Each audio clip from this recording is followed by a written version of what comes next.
the overnight ferry, with my name on the cabin door. The nameplate was the old-fashioned kind, sliding brass with a window for paper, screwed to a cabin door that belonged to no one I knew. Someone had written my first name and last initial on the strip in neat black ink. MARCUST under it. A smaller scrawl had tried to be discreet. Deck C, 10:15. The ferry's corridor wore the smell of diesel and salt the way habitual sinners wear cologne. Passengers dragged wheeled lives past me, hunting for cabins that believed in them. I stood still because stillness sometimes looks like authority when you don't know what to do next. We weren't supposed to be on this ship. I tune pianos in a city that thinks it invented winter. My work is the patient kind, the kind that teaches you to breathe before deciding which string is lying. Owen, my partner, designs exhibitions that persuade people to stop performing in front of art. We live in a walk-up 2 blocks from the museum with windows that pretend to like us at noon. 5 years in, we keep the good bowls on the middle shelf and 2 glasses by the sink because we built a rule out of water. Pour before the sentence that changes a day. Last night Owen came home smelling like cedar in the second hour of a lobby. He kissed my neck like he remembered it from a drawing. He undressed in the hall the way you do when the bedroom has started to take notes. He said the board chair wanted to see the new install at the island outpost, an overnight ferry, some dim light, an early morning tour. He said I could come if I wanted. I didn't want to be the kind of person who says no to a 2-hour ocean with his name on it. I packed a sweater. At the terminal, I stepped aside for a knot of interns carrying foam core like weapons. I watched Owen talk to a man whose scarf had chosen a complicated blue. They spoke the language people speak when money thinks it has found its reflection. The man's laugh walked over to me before he did. He looked at my mouth like we were colleagues in an industry I didn't know I joined. He offered a hand. "Elias," he said. "We're both being polite to the same lie." I had never seen his face that close. I had seen his name under press photos of other men, under captions that think restraint is style. He smelled like cedar because apparently this was a religion. He left before Owen could notice how our eyes undecided each other. 20 minutes later, in the belly of the ferry, I found my name on the brass and my day learned a new verb. I knocked on the door because I was raised in a house that respected hinges even when it didn't respect each other. A chain moved. Elias opened the door with one hand still on it, like a man who knows everything worth saying has an escape clause. The cabin was 2 bunks and a square of carpet that had decided to be brave. 2 glasses sat on the tiny fixed table, already sweating, the ferry's pulse finding its way into water. "You came," he said, "not a triumph, a small note the throat makes when it wants to believe itself." "You wrote my name on a cabin door," I said, setting my palm on the nameplate as if pressure could return brass to ignorance. "That's persuasive." He stayed near the door like a hinge had hired him. He was taller than in the photos that keep being wishes. His shirt was open 1 step beyond safety. He smelled like cedar and intention. He poured water and handed me a glass. Our fingers touched. Heat registered like a language I used to know. He stepped closer and stopped with an inch between his hand and my neck. The inch was explicit. A fairy hum found a sympathetic frequency somewhere in the bones we were currently borrowing. "I didn't want you to learn about me from the version of him that apologizes like he designs exhibits," Elias said. "He thinks he's coming down here after the walkthrough to end something politely. I wanted you to have the room first."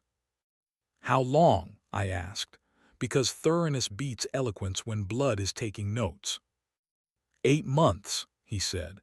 "It started with rain and an elevator and the lobby that sells permission with carpet. I ended it twice. He sent me a photograph of your breakfast and a complaint about a wall label. I respected his paragraph more than I should have." The ferry shifted against itself, and the window offered us a stripe of black sea, unembarrassed. I sat on the lower bunk because the cabin required us to honor geometry. He stayed standing like restraint enjoys having legs. He lifted his hand again toward me and stopped at the same inch. The indecency of not touching made my skin believe in verbs. "Why me?" I said. "Why any of this?" "Because secrets pretend to be heavy," he said. "They're not, once you ask the right air to hold them.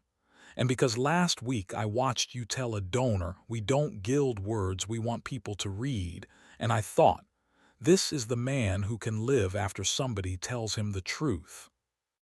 The door opened behind me with a sound so gentle I felt stupid for having loved all loud things. Owen came in with the face he gives docents, precise, a volume you could trust even if you shouldn't. He saw me. He saw Elia's. He saw the two glasses, the bunk, the inch of air that still had a temperature. He looked at the door and closed it like it deserved more dignity than we did. "Okay," he said. The word did its job without employing adjectives. "You could have kept the keycard out of our house," I said, even though there had been no keycard. I needed a noun other than boat and sin. "I chose incompetence," he said. "And then cowardice. I cheated. I told myself it was weather. I told myself home is a noun that survives rain. I told myself your patience is elastic. I told myself sparks are structures. I don't want to hear me again." Elias had drifted toward the window the way decent men make way for air. He lifted his hand a third time toward my neck and stopped at that inch. If restraint had audit logs, this would be my favorite page. He lowered his hand like an apology you don't have to relive. "What do you want me to do?" Owen asked. He didn't reach. He has learned that reaching is a contract the wrists sign. "You'll end it," I said. "You'll sleep on the couch we refuse to dignify with the word guest. Next week you'll tell me what this was twice. Once in your museum voice that is very good at making bones sound like narrative, once with small words. I will decide what my hands can hold without lying to my wrists." "I'll do that," he said, and the ship agreed by not becoming theater. Elias exhaled, close enough for breath to write a map along my jaw.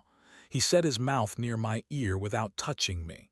Heat rearranged some furniture and left no mess. "Thank you for not making me a lesson," he said. "We both would have believed you." He stepped past Owen and went into the corridor, not letting the door audition for punctuation. We stayed in a room that had just finished becoming new. We sat on opposite ends of the lower bunk like a diagram of how to prevent fire. The glasses sweated into their rolls. Somewhere the ferry decided the sea could carry more than rumor. "I'm not leaving tonight," I said. "We'll stand on deck without talking. We'll go home without touching. We'll wait at crosswalks because other people's knees and our better natures both deserve seconds. You'll sleep on the couch. Tomorrow you'll end it without complimenting him. Next week you'll bring me small words." He nodded. He didn't cry. I still love him for that. We stood and the cabin let us think we hadn't used it wrong. In the corridor a kid carried a suitcase like a consequence. We climbed the narrow stair to open air. The deck was a map scribbled in dark and salt. A line of passengers did that thing people do when they need evidence they chose movement on purpose.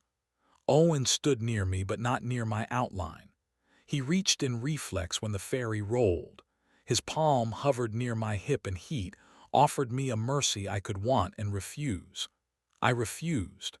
A man gets to choose the boring tool that keeps the lock honest. We watched the ferry draw a line that our lives would pretend to follow in the morning. The island lights performed small loyalty tests against the horizon. We didn't clap. We went back below when the wind forgot to be polite. He slept on the couch in the cabin, the way you do when the word bed doesn't feel like furniture. I took the bunk and learned that forgiveness has a better mattress than regret. In the morning, he went to the lobby that sells permission and came back smelling like nothing. The cologne adulthood should give out for free. He said he had ended it. He said he would use small words next week. He said he could be one person if I let him do the work. I did. That's the unmarketable part. Back in the city, he slept on the couch for 6 nights and learned the distance between our door and our bed, measured in breaths we owed each other. On the 7th, he came to me and remembered my mouth with the lazy precision we taught each other before we mistook spark for structure. Erotic is not a command. It's a compliance you volunteer after choosing. 2 days later, Elias texted, "Thank you for letting me tell the truth in a moving room." I wrote back, "Try it when the room isn't helping." He didn't reply, which was the second decent thing he did. Work refused to become noble. It remained exact. The concert hall's Steinway sulked in the middle octave until I coaxed 2 strings back into the same weather. In a church basement, I told a choir director his pedal sounded like a secret he was tired of keeping. We relieved the spring and let honesty stop pretending to be effort. A boy brought a bruised guitar to my bench, and I let him turn the truss rod himself. The neck sighed into straightness, and he looked at me like I had invented consequence. A week later, I saw Elias outside the museum. He looked smaller. Maybe my anger had stopped needing him to be tall. He said hello without asking to own my afternoon. He didn't smell like cedar. The space between us behaved. We stood under the awning long enough to absolve the weather. Then we left without auditioning for a moral. Here is the part I won't sell as virtue. I wanted him. I wanted the inch, the heat, the extraordinary kindness of a hand that hovers where it could claim. I wanted to make a mistake that tells itself well. I did not. Wanting is a sentence, not a command. Bodies vote. Ethics count. Boredom is mercy if it helps you like yourself at noon. Owen and I adjusted our frame. 2 glasses before 3 sentences. Less reach, better touch. We stopped letting the kettle decide tone. We stood near exits at openings not because we planned to leave, but because rooms breathe better when doors aren't theirs. Sometimes we sat on benches not because we were tired, but because patience looks like courage if you aim the light right. If another nameplate slides my letters into brass on a door I don't own, I will bring water. I will sit where the exit is obvious and not call that cowardice. If a hand rises toward my neck, I will let the inch exist and answer in a tense I can carry past morning. I will keep choosing verbs that keep us possible. End, stay, tell, work, touch, wait. And when I strike middle C and feel 2 strings agree like a room remembering its manners, I will think about the night the fairy taught us how not to stage a finale, and I will call that deliberate air the most difficult thing I know how to make, and the one that still holds when daylight forgets its lines.